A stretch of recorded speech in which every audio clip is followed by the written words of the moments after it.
Hello everyone. I'm pretty sure this is recording. Yep, it's blinking. Here we go. Alright, well, I finally have a microphone that works. The last video I did, I had a microphone hooked up and it did work, but it didn't have a pop filter, and so the audio was bad. And for all I know right now, the audio is going to be bad on this one, but I'll probably post this video with speech regardless. Today I am not going to Strawberry Reservoir. Today I'm going to Cascade Spring, well, towards Cascade Springs. That's not exactly where I'm going, but you get the idea. They're currently paving what was the main way to get there. They're currently paving what was the main way to get there. Somebody told me that was a 3-year project, and this is the 2nd year, which is kind of unfortunate because I don't even know if you can get to Cascade Springs now, because the last time I went that way, eventually, even though you go on the ATV route, you hit like these giant boulders they put in place to keep people off of their work. So who knows? Looks like I won't be the only dude out riding today, which is good, because I'm technically alone, don't want to be in any trouble. So I apologize if there's any wind noise here. Whoops. I want to switch it to off-road mode before I do this real quick. And we're off. So it's going to be a nice, gentle off-road ride. Most of this road that I'm going on is dirt. So I usually have quite a bit more traction than I do when I do some of this gravel nonsense. And nicely in the off-road mode on this bike, you get a little bit less or your throttle's less jumpy, so which I guess is probably for all bikes in off-road, but that helps with control, especially for pathetic noobs like me. I could do this whole thing sitting down if I wanted to. I feel like that middle road wasn't there. I'm wary of taking those side roads, because one time I came up here and took a side road and laid the bike down. Oof. Because one of the little, I don't know what you call it, a whoops, I guess. That one right there, actually, I don't know if you got to see it, but I couldn't see what was on the other side, and it's a ditch full of rocks, so I came up over that hill and down I went. Now I really have to watch out for those, because a lot of people ride the side-by-sides, and also a lot of people come up here in their trucks. And the side-by-sides you can kind of pull off a bit, but the trucks take up the whole thing, obviously, so I'm in no rush. I'm coming up here because I haven't in a little while, and I know there's campsites on the other side of the mountain in front of me here, and I'm wanting desperately to go camping,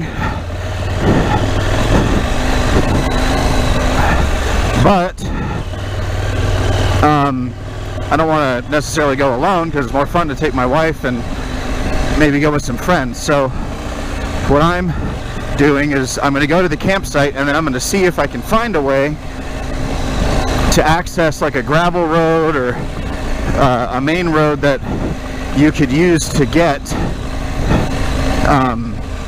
to the campsite. Should I be standing? Yeah. Am I gonna? No. Now, the last time I did this, I don't recall there being all this chunky gravel in the middle of the road. That could have just been the way it is, but oof.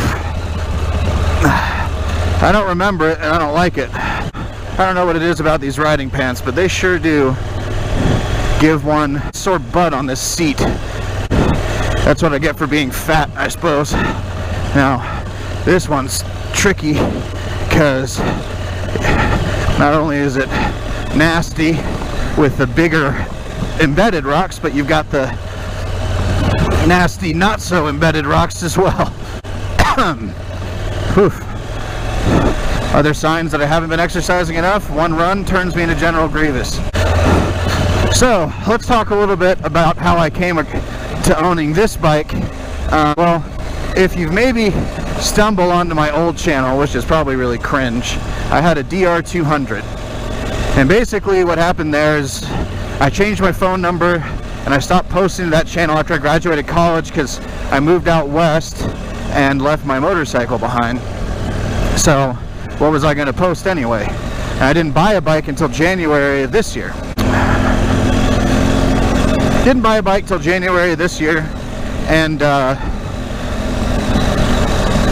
the channel, basically, I replaced my phone and I wasn't able to recover the email. Google didn't believe it was me, even though I provided the recovery email and everything and I have access to that. Google said, well, we can't verify that it's you, so F you, start over, basically. And so that's what I'm doing here. The name of the channel is, I believe, exactly the same, but the email is different, and the bike is different. So basically after college I started making some money. I've still got student loan debt, but I miss riding a lot. So my dad and my brother and I and my uncle, we've been planning an off-road journey because we discovered the Trans-America Trail. And my dad's had a Harley for years, and I left my 200 behind so my brother could learn on it because I pretty much outgrew the thing, if I'm being honest. I've been looking at street bikes, but then once I saw that you could do with an adventure bike, I was hooked on the idea. And then I knew I couldn't afford one yet, but I was looking at the Africa Twin because at the time it was, I believe, considered to be the most off-road capable adventure bike. And then this KTM launched the 790, which is what I'm on here, the 790 Adventure R, which so far, to my limited abilities, has proven to be an extremely capable off-roading machine with plenty of power. I don't think I could ever feel like I need more power on a motorcycle. Now, it was pretty costly, but then again, pretty much every adventure bike is costly. I could have bought like 2 DR 650s and or 2 KLR 650s and had some money to spare for the cost of this thing, but it makes double the horsepower, maybe even a little more than double the horsepower. It doesn't weigh that much more than a KLR, I believe, although I'm probably wrong on that. And when it comes to off-road capability in the adventure bike market right now, there just isn't anything that can compare. Now, there is the Yamaha T7, but that's not out in the United States yet. So as much as I would have probably considered that bike for its cost, it just wasn't an option for this ride because Yamaha's really, honestly, shafted themselves on a huge amount of sales. Because if they'd had the T7 to compete with this bike, even though this bike is objectively superior in pretty much every way, it costs significantly more than the T7, Tenere 700. And so for what you get on the Tenere 700, it's definitely worth your consideration, I guess, if you're comparing this bike. But anyway, I'm in America, and so my options are to go with a big dual sport for adventure riding. And I know some people say, like, why not use a 250 for off-roading? I was like, well, if I'm going to ride a bike across the country, it's got to be at least a 650. I know a 250 and a 400 can do it, but come on. Comfort for a 2,000 some odd mile ride. It's actually closer to 3, I believe, depending on where you start from, so, or where the ending is. Hey, a water crossing. I haven't actually done one yet.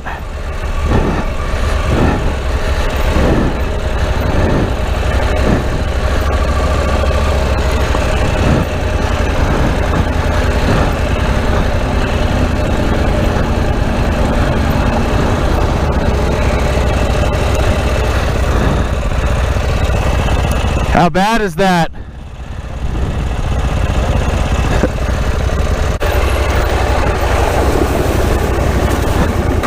Oh.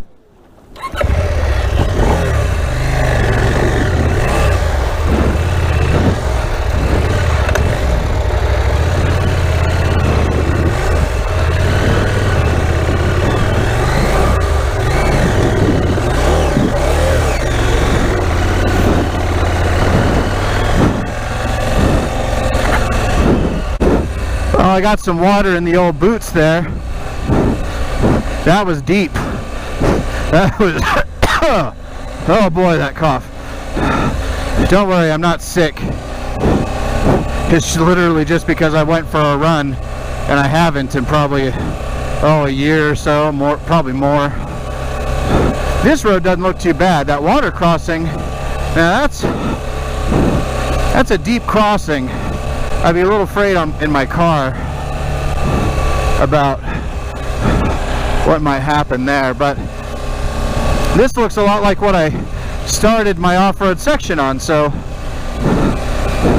I'm gonna keep on riding, and if the camera suddenly cuts off unbeknownst to yours truly, then that's unfortunate, but I'm just gonna keep talking. And then we'll find out if this leads to pavement, which would be good to know, because this isn't so bad. That water crossing, I don't know, that might be a bit much for the Scoobaroo. Uh-oh. Alright, so the question now, that's pretty. Oh boy, that looks rough. I'm gonna go this way. Because if there's going to be campsites, I mean, it could be accessible by rangers and stuff and people could camp, but there's got to be a way for like trucks and whatnot to get out here, right? Or just at least a little bit over a foot as far as depth goes. That's a little bit of a tricky little section.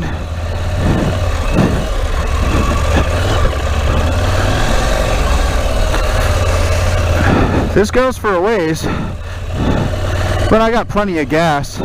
I'm just trying to find a through road here. But I think another water crossing, although this one looks significantly less. Oh, this is way less gnarly. Although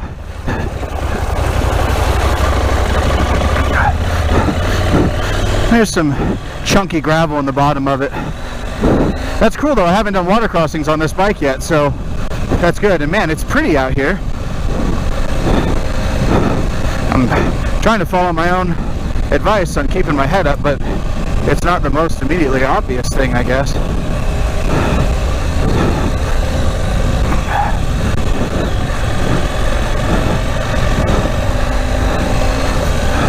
Oh, a sign. I like signs. What information do you bring? That's a hiking trail. Port Hollow. Wait a minute, is that saying dirt bikes allowed? Bicycles, dirt bikes. So that's a single track there for dirt bikes that goes up into who knows what, or you could hike it.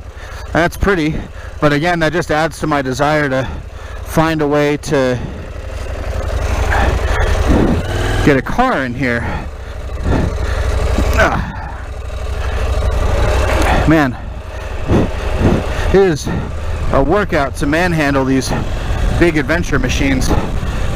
On the old 200, whew, I could flat foot it and all that stuff. This one's a tiptoe deal. Gotta lean one way or the other. Oh, I hope I don't eventually realize I should have brought my axe.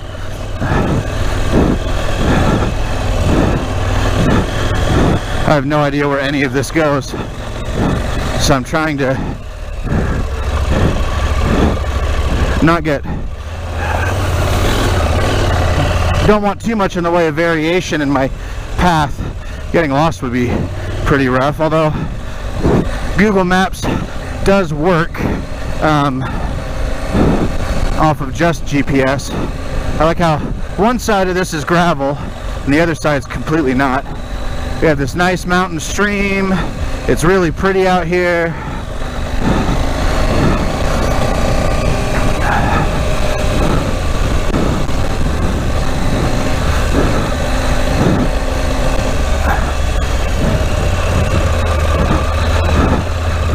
It's just another stream crossing up ahead. Oof. All right. Gotta come out of it.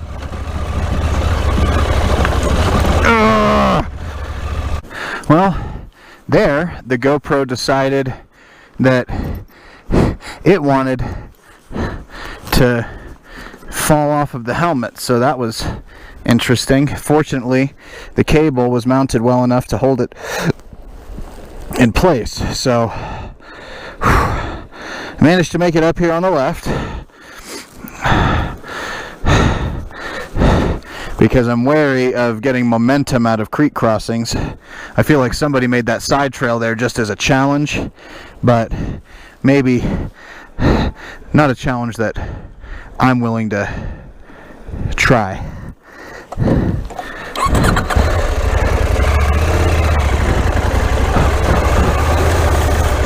Well, that was deeper than it first appeared.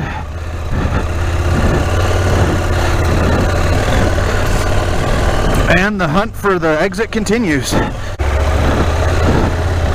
And just get up on the foot peg. That's not even a root, it's just a random log. There we go. That wasn't even bad doing it that way.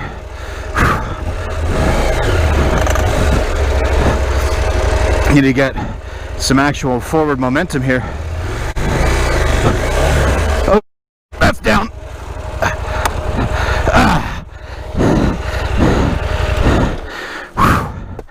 Well, I swore.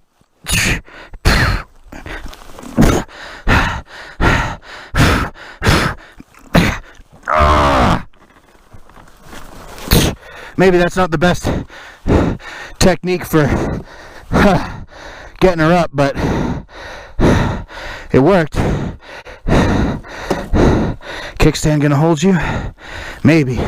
Man, that'll wear you out, I tell you what. Just controlling all this weight.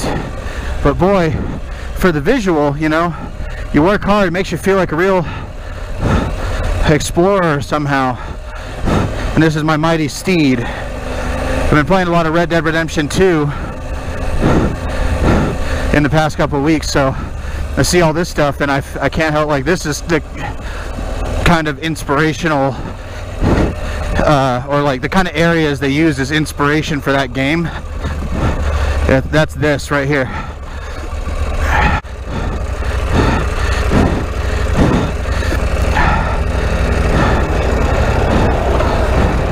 See, in one of those things, you run over that nice chunky rock, which would put me flat on my butt.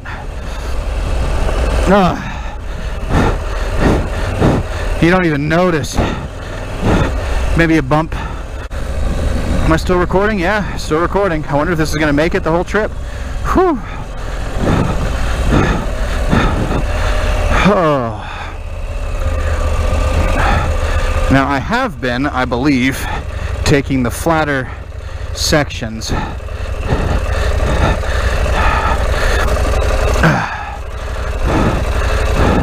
for safety's sake. I have no idea what to expect from that little hill. I do expect that the GoPro is just going to keep falling off. So let's get one last look here, and then I'm going to backpack this thing because it is becoming more of a pain than it's worth. And if it keeps falling off like that, well, it could be in a disastrous location. So unfortunately, I'm going to have to call it, and this sticky pad, I'm going to have to replace it with something better. Well, it's been a good ride. You guys already saw coming out. Give you a shot here. I'll see you next time.